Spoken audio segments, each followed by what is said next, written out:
अलाउद्दीन खिलजी खिलजी वंश के दूसरे शासक थे। अलाउद्दीन खिलजी का वास्तविक नाम अली गुरशास्प उर्फ झूना खान खिलजी था। 17वीं शताब्दी के इतिहासकार हाजी उद दबीर के मुताबिक अलाउद्दीन का जन्म कलात, जाबुल प्रांत, अफगानिस्तान में हुआ था। अलाउद्दीन खिलजी एक साम्राज्यवादी शासक था जिसने आक्रामकता के साथ साम्राज्य का विस्तार दक्षिण भारत के मदुरई तक किया। कहा जाता है कि खिलजी जितना बड़ा साम्राज्य किसी शासक ने अगले 300 सालों तक नहीं किया। अलाउद्दीन खिलजी को खिलजी वंश का सबसे ताकतवर शासक माना जाता है। अपनी महत्वाकांक्षी के चलते उसे सिकंदर-ए-सनी का खिताब मिला था, जिसका अर्थ था दूसरा सिकंदर। उसने अपने शासनकाल के दौरान शराब पर पूर्णतः प्रतिबंध लगा दिया था। अलाउद्दीन खिलजी के पिता का नाम शिहाबुद्दीन मसूद था। खिलजी वंश के प्रथम शासक जलालुद्दीन खिलजी उनके चाचा थे।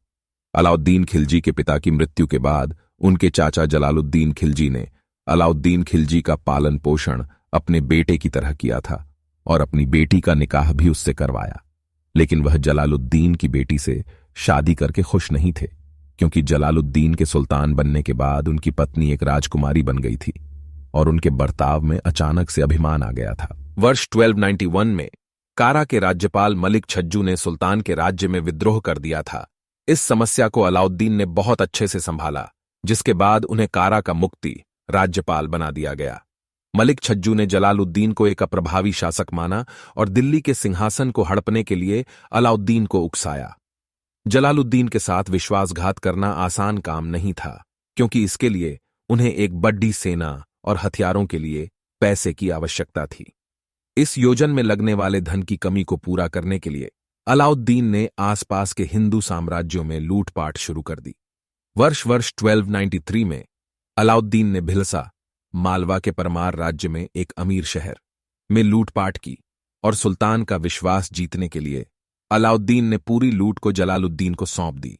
इसे खुश होकर जलालुद्दीन ने उन्हें अरीज़-आई ममालिक युद्ध सेनापति नियुक्त किया और उन्हें सेना को मजबूत बनाने के लिए अधिक राजस्व बढ़ाने जैसे अन्य विशेषाधिकार भी दे दिए।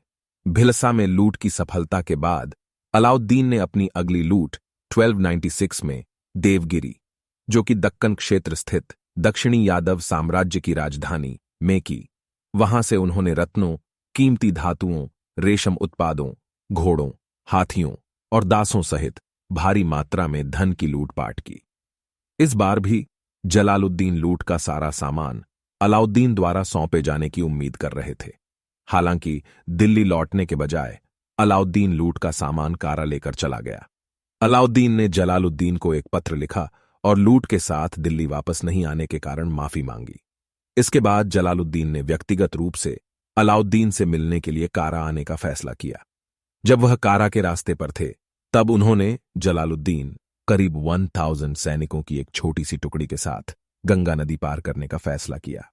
20 जुलाई 1296 को जब जलालुद्दीन ने गंगा नदी के किनारे अलाउद्दीन से मुलाकात की, तब अलाउद्दीन ने जलालुद्दीन को गले लगाते समय उनकी पीठ पर चाकू से वार कर दिया और उनकी मृत्यु के बाद खुद को दिल्ली का नया सुल्तान घोषित कर दिया।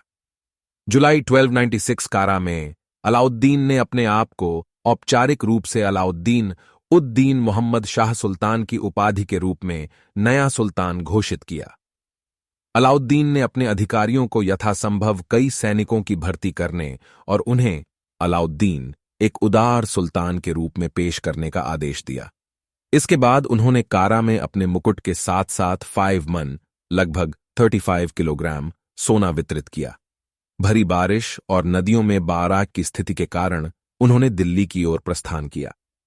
21 अक्टूबर 1296 को अलाउद्दीन खिलजी ने औपचारिक रूप से खुद को दिल्ली का सुल्तान घोषित किया।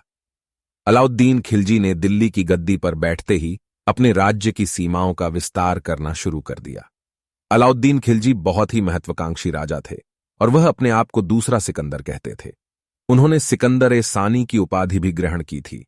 1298 ई में अलाउद्दीन ने नुसरत खां की अगुवाई में 14,000 घुड़सवारों और 20,000 पैदल सैनिकों को गुजरात विजय के लिए भेजा।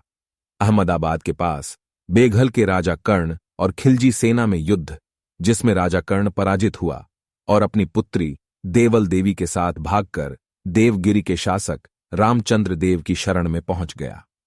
राजा कर्ण की पत्नी कमला देवी को अलाउद्दीन खिलजी के पास भेज दिया गया। अलाउद्दीन खिलजी ने कमला देवी का जबरन धर्म परिवर्तन करवाया और उससे निकाह कर उसे शाही हरम में भेज दिया। गुजरात के विजय अभियान के समय नुसरत खां ने भयंकर कत्लेआम मचाया था तथा कई बड़े मंदिरों को तोड़ दिया था। इनमें से गुजरात का सोमनाथ मंदिर सबसे प्रमुख है। जैसलमेर के शासक द्वारा अलाउद्दीन खिलजी की सेना के कुछ घोड़े छीन लेने के कारण सुल्तान खिलजी ने जैसलमेर के शासक दूधा एवं उसके सहयोगी तिलक सिंह को 1299 में पराजित किया और जैसलमेर पर फतेह प्राप्त की। चित्तौड़ किले पर किया गया आक्रमण अलाउद्दीन खिलजी के शासनकाल में किए गए आक्रमणों में सबसे सुर्खियों में रहा। चूंकि चित्तौड़ का किला सामरिक दृष्टि से बेहद सुरक्षित स्थान पर बना हुआ था, इसलिए अलाउद्दीन ने चित्तौड़ पर आक्रमण किया और महाराजा रतन सिंह को हराया। हालांकि इस पूरे हमले की वजह रानी पद्मावती की सुंदरता भी बताई जाती है, जिस पर अलाउद्दीन मोहित हो गए थे। अंततः 28 जनवरी 1303 को सुल्तान चित्तौड़ के किले पर अधिकार करने में सफल हुआ।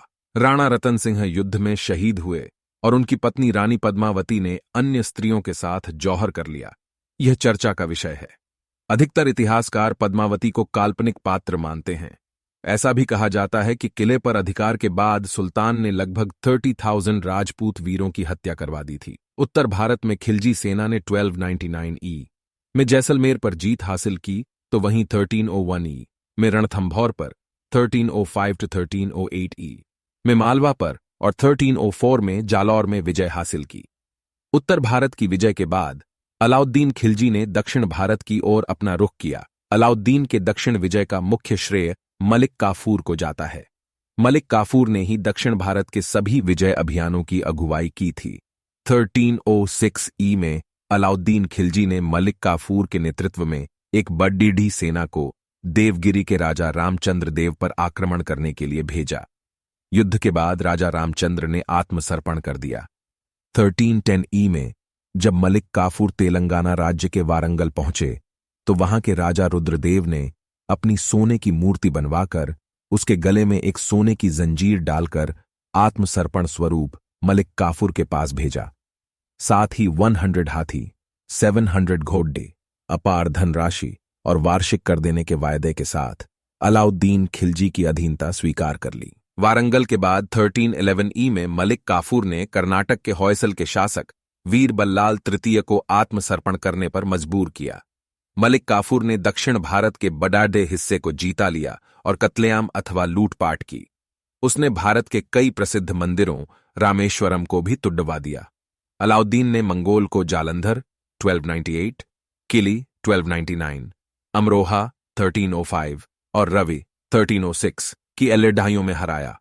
जब मंगोल सैनिकों में से कुछ एक ने विद्रोह किया, तो अलाउद्दीन के प्रशासन ने विद्रोहियों को क्रूर दंड दिया। उनके परिवारों और उनके बच्चों की हत्या उनकी माताओं के सामने कर दी गई।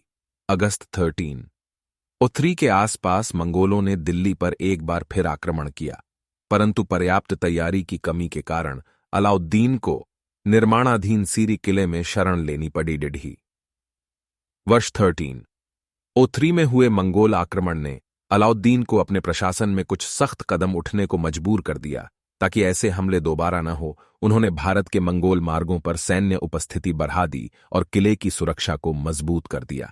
सेना को मजबूत बनाए रखने के लिए और पर्याप्त राजस्व प्रवाह सुनिश्चित करने के लिए उन्होंने आर्थिक सुधारों की एक श्रृंखला कार्यान्वित की। दिसंबर 1305 में मंगोलों ने फिर से भारत पर हमला किया। मलिक नायक के नेतृत्व में अलाउद्दीन के मजबूत घुड़सवारों ने अमरोहा की लड़ाई में भी मंगोलों को हराया।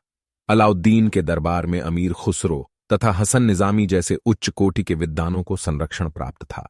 स्थापत्य कला के क्षेत्र में अलाउद्दीन खिलजी ने वृत्ताकार अलई दरवाजा और कुश्क ए शिकार का निर्माण करवाया। उसके द्वारा बनाया गया अलई दरवाजा प्रारंभिक तुर्की कला का एक श्रेष्ठ नमूना माना जाता है। 16वीं शताब्दी के इतिहासकार फिरिश्ता के मुताबिक 8000 से ज्यादा मंगोलों के सिरों, मुंडियों का इस्तेमाल अलाउद्दीन द्वारा सीरी किले की स्थापना के लिए किया गया। अलाउद्दीन का प्रशासन विभिन्न सामाजिक आर्थिक सुधारों के लिए जाना जाता है, जिनमें सबसे महत्वपूर्ण कृषि सुधार है। एक मजबूत और कुशल राजस्व प्रशासन प्रणाली की स्थापना की गई। सामाजिक तंत्र की व्यवस्था करने के लिए बड़ी संख्या में कलेक्टर, अकाउंटेंट और एजेंटों को काम पर रखा गया।